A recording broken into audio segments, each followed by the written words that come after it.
How's everyone doing today? I'm back with another Blu-ray pickup. This one is I'm pretty excited about because it includes my first Criterion collection. I've recently gotten really into the Criterion collection. I signed up for Filmstruck, which is kind of a joint effort between Criterion and I think Turner Classic Movies. So it's kind of like their Netflix streaming service. It's I think $11 a month with the Criterion collection included, and I think without it it's like $6, but for the $4 or $5 extra dollars. Actually, it might be. I think it's $7.99 without, and then $10.99 with. So for the $4, there's no reason not to to include the Criterion offerings as well. So that's Filmstruck. If you haven't checked it out, I think it's really worth it. They don't have everything that's in the Criterion collection, but it's a very wide selection, which is great. And they're constantly changing titles. I signed up about a month ago and like 12 Angry Men wasn't on there, but then they included it this weekend. There's a lot of Ingmar Bergman. There's just so much stuff to check out. I've been getting into Italian cinema, Swedish cinema, French cinema, a whole lot. They have movies like Stalker, which I think is a Criterion, but I'm not 100% sure. But that's on there as well.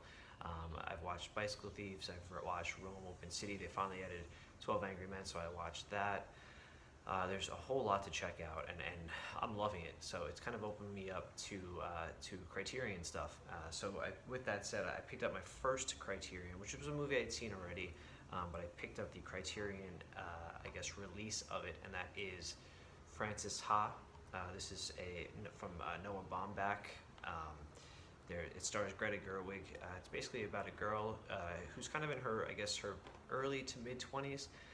She lives in Brooklyn, and it's kind of just her.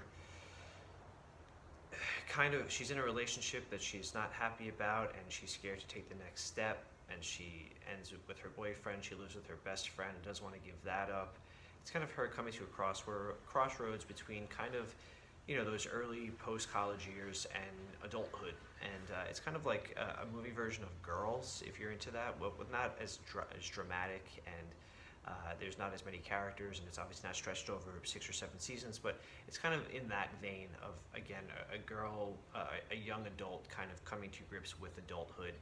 And it's really great. It's shot in black and white. I think it came out in 2013, if I'm not mistaken, looking on the back here. Yes, 2013. This is a remastered version, and the special features include some audio commentary with Baumbach, and there's a conversation between Sarah Polley and Greta Gerwig. There's just a whole lot of stuff. That's actually one of the things I love most about the Criterion stuff, and which is great about Filmstruck. They include that. When you're watching a Criterion Collection movie, they have supplements to go along with it, which is great. I'm excited to check this out. It came yesterday. I have not watched it yet, but yeah, first Criterion Collection movies in the books. And then just some other, just regular Blu-ray releases.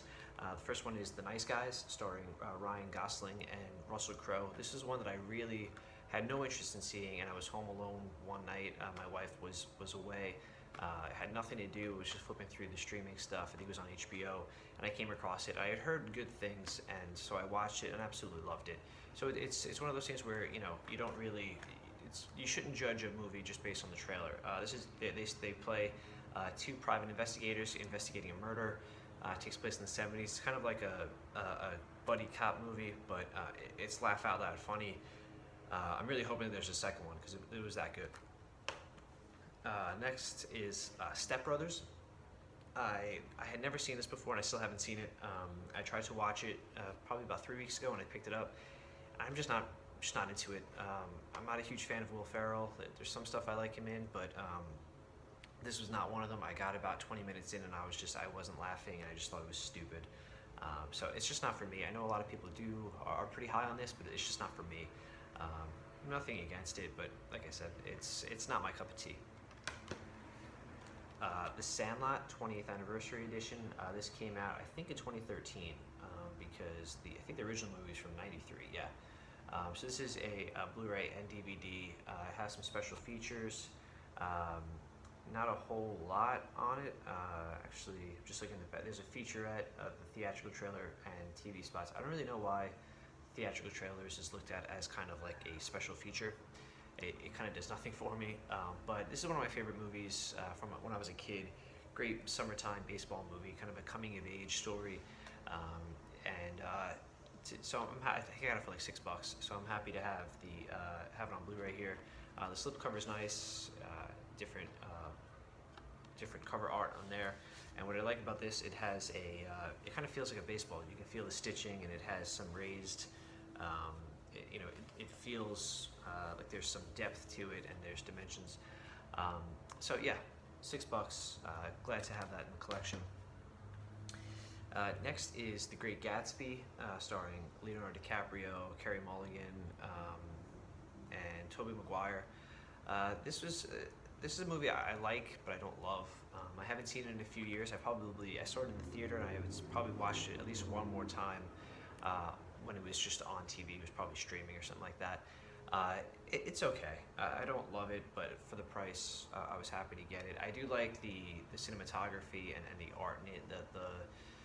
The costumes and whatnot are great, and I'm a big fan of Leonardo DiCaprio, and I love Carey Mulligan.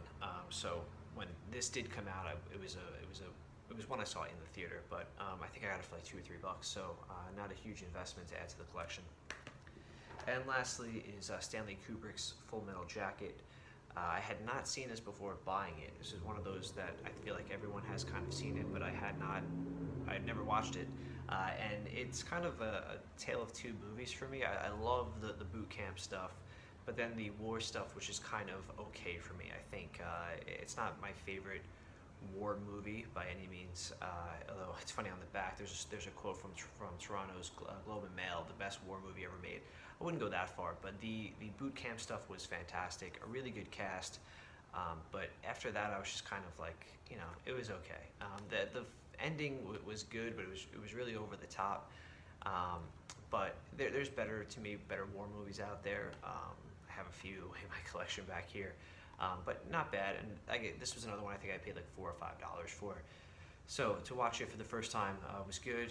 It looked good, but I think with Stanley Kubrick, you kind of expect something more, and he didn't really give it here.